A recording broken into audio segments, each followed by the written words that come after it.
From the Bytes.com podcast network, this is Astronomy Daily. I'm Anna. And I'm Avery. It's Friday, July the 3rd, 2026, and we've got a proper 4th of July weekend send-off for you.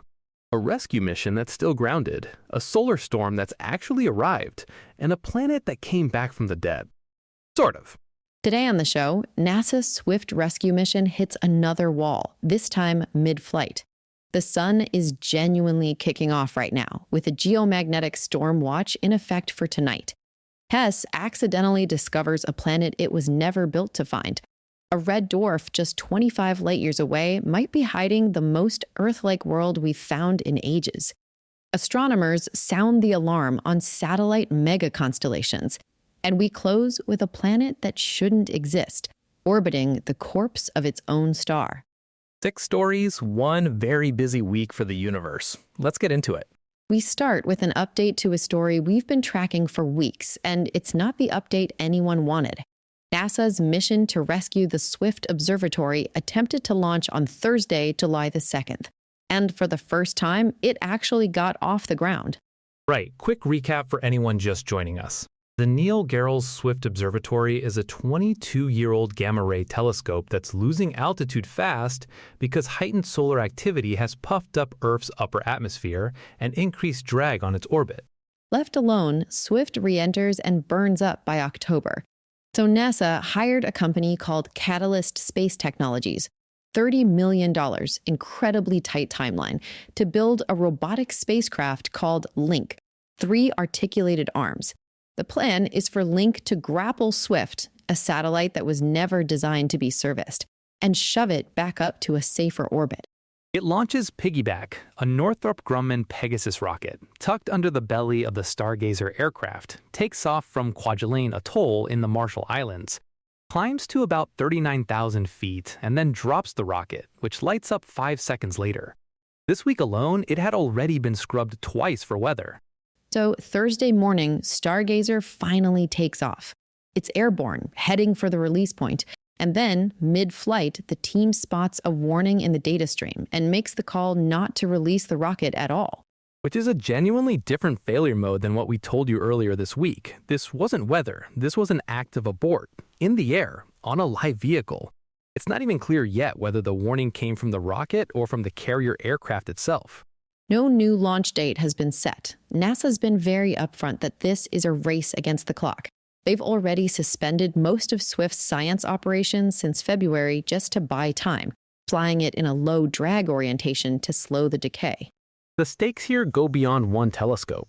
2, if Link pulls this off, it's the first time a commercial spacecraft has docked with a government satellite that was never built for servicing. That's a template for saving Hubble one day, or any number of aging observatories we'd otherwise just have to write off. So, still grounded, still no date, and the clock is still ticking towards October. We'll keep you posted the moment there's movement. Story 2. And if you were listening earlier this week, you'll remember we flagged the big X-class flare and told you to watch the skies. Well, watch the skies. It's happening. The sun has been properly busy. After that X1.1 flare from sunspot region AR 4479 on June 30th, it followed up with 10 M-class flares in a single 24-hour stretch. Multiple coronal mass ejections, several of them Earth-directed. NOAA's Space Weather Prediction Center has a G2, that's a moderate geomagnetic storm watch active for today, July the 3rd. With a chance of reaching G2 levels through the day as the CME arrives and interacts with Earth's magnetic field. The key thing forecasters are watching is the BZ component of the magnetic field, basically whether the storm's magnetic orientation points south, which is what lets solar wind energy pour into our magnetosphere efficiently. Get that right, and the Aurora show gets a lot more dramatic. In the northern hemisphere, that means aurora potentially visible much farther south than usual. Forecasters are talking about spots like Idaho and New York, if skies stay dark and clear over the coming nights. And for our southern hemisphere listeners, this is a genuine aurora australis opportunity too.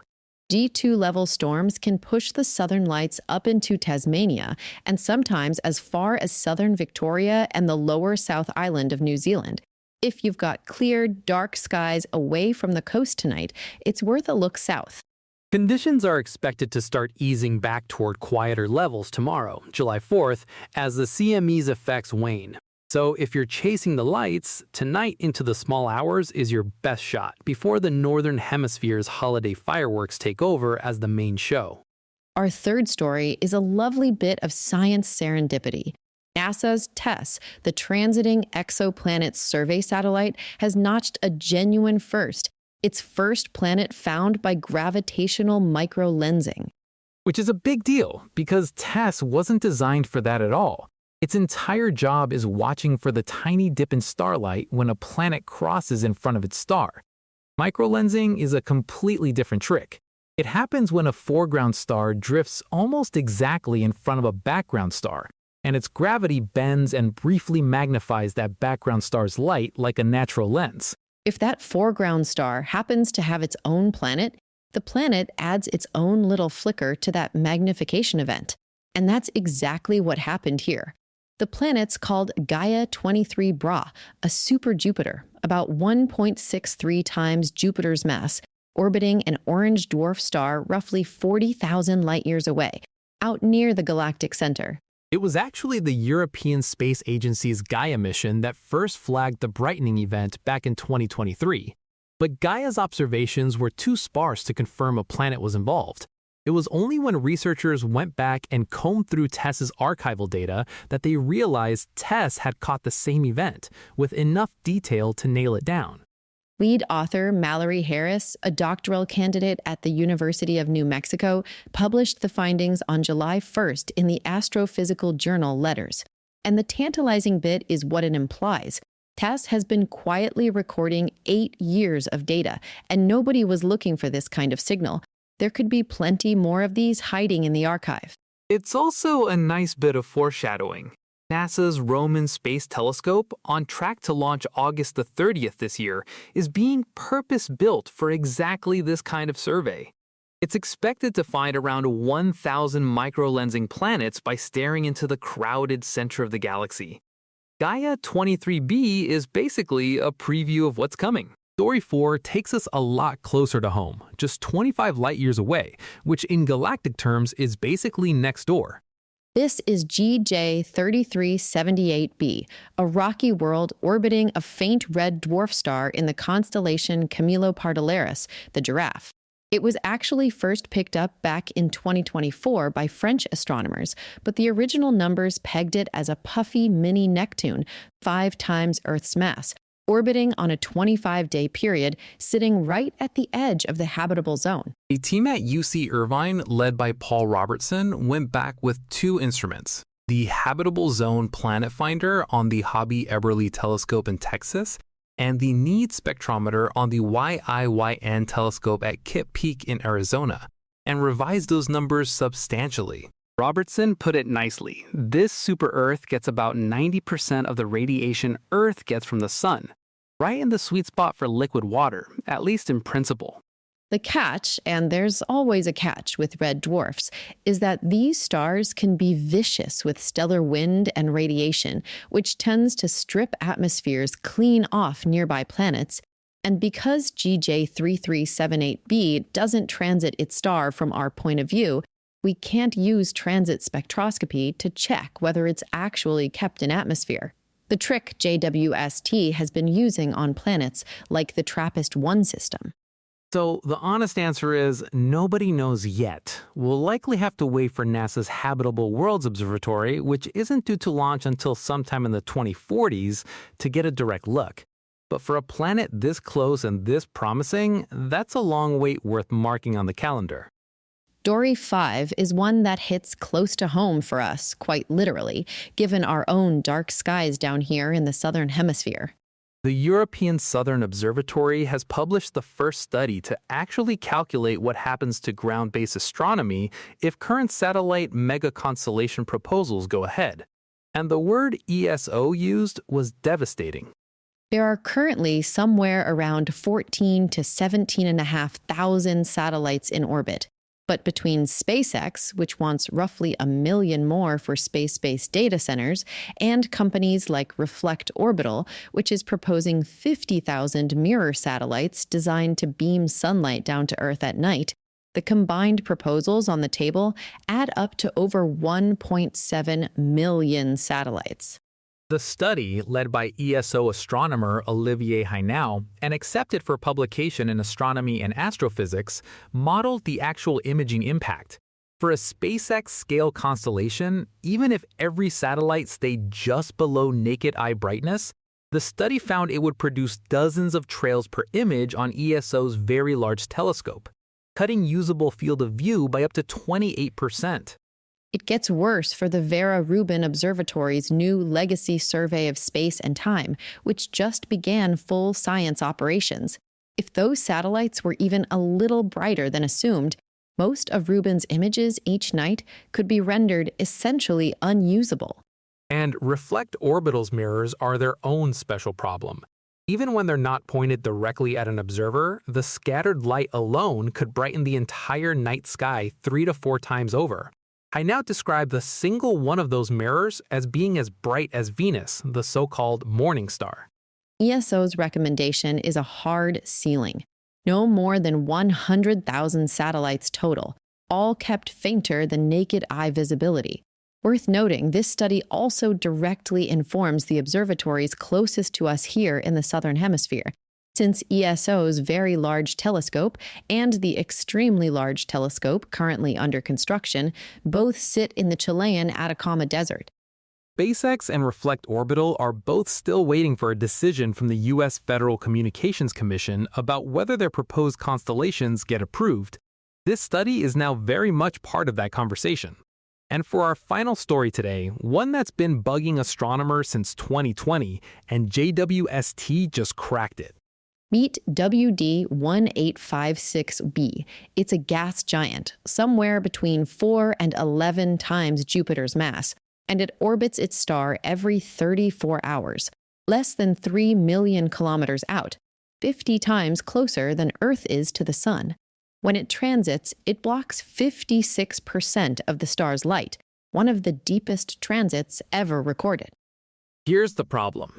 The star it's orbiting is a white dwarf, the collapsed Earth-sized corpse of a star that has already gone through its red giant phase, where it swells up hundreds of times its original size and incinerates anything nearby. A planet orbiting this close should have been vaporized billions of years ago, when the star was still ballooning outward. So how is it still there? Using JWST, an international team including Northwestern's Christopher O'Connor and lead author Ryan McDonald measured the planet's atmosphere directly for the first time. Mass, temperature, and chemical composition, including methane and hydrocarbon haze, which would give it a color similar to Saturn's moon Titan. And the temperature was the giveaway. The planet's running at around 400 Kelvin, roughly 240 degrees hotter than it should be if it were only being warmed by the faint light of its dead star. That extra heat had to come from somewhere. By modeling how giant planets cool over time, the team worked backward and found the planet was heated somewhere between 3 and 5.5 billion years after the white dwarf formed. In other words, it wasn't sitting in this tight, dangerous orbit during the red giant phase at all. It was out at a safe distance the whole time and only migrated inward billions of years later through gravitational interactions with other bodies in the system, heating up as it went. It didn't survive the apocalypse. It arrived after the funeral. Which makes this more than just a curiosity, because our own sun is going to do exactly this in about 5 billion years, swell into a red giant, almost certainly consume Mercury and Venus, with Earth sitting right on the edge of that danger zone. Jupiter and Saturn will very likely survive that phase, out at a safe distance, just like WD-1856b's planet originally did. And what this research suggests is that the story doesn't necessarily end there. Over billions more years afterward, gravitational nudges could send one of our own surviving gas giants migrating inward closer to whatever's left of the sun, just like this planet did around its white dwarf. As the researchers put it, stellar death isn't necessarily the end. Some planets get a whole second act afterwards. A nice thought to leave you with heading into the weekend.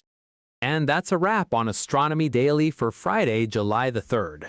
A grounded rescue mission, a solar storm right over our heads, a planet TESS wasn't even looking for, a promising new neighbor 25 light-years out, a warning about our crowding skies, and a planet that outlived its own star's death. If you're in the US, have a safe and happy 4th of July weekend. And if the skies stay dark and clear, maybe let the Aurora provide a few fireworks of its own tonight. If you enjoyed today's episode, please hit subscribe wherever you're listening, and leave us a review if you can spare 30 seconds. It really does help new listeners find the show. You can find full show notes, sources, and links at astronomydaily.io, and follow us on socials at AstroDailyPod. We're back tomorrow with more from across the universe and, of course, the weekend wrap. I'm Avery. I'm Anna. Clear skies, everyone.